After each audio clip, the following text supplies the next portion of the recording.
panels that please me. Okay, this week's panels that please me are from Judge Dredd's Mega-Special number 3 from 1990. This is a great humorous tale brought to life by writer Alan Grant and artist C. Robinson. Alan Grant sadly passed away earlier this year, I believe.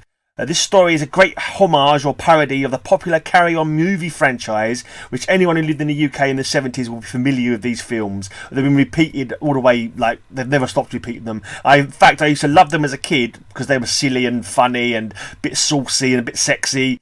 And I tend to rewatch them around Christmas time because they get repeated on some cable channel or other. And I just find them kind of like, they're just kind of like, I don't know, nostalgia and a little bit of fun as well.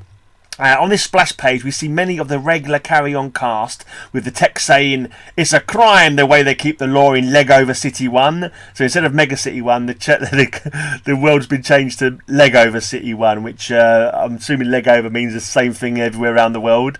We see the delightful Barbara Windsor, whose regular wardrobe malfunction strangely interested me as a young boy. She and Sid James are judges. Then there's Hattie Jakes as Madam Iggy, Kenneth Williams as a perpetrator in 2000 AD parlance, with a mutant mix of Bernard Bresslaw and Charles Hawtrey.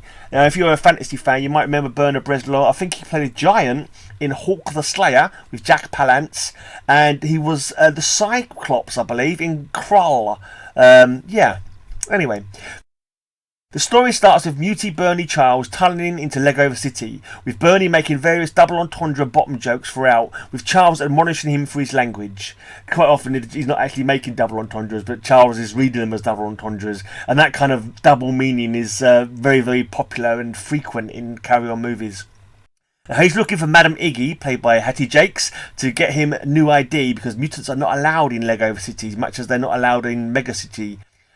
And here we can overhear Judges Bristol and Nudgewink, played by Barbara Windsor and Sid James. Now, if you don't know Cockney rhyming slang, Bristol's is Cockney rhyming slang. It's a shortening of Bristol City, which is slang for breasts. Bristol City's titties.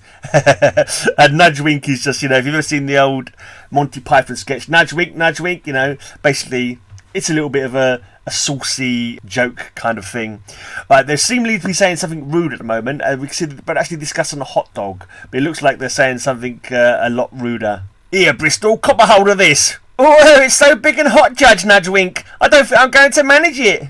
Rubbish. Come on, open wide. Yeah, they're just talking about a hot dog.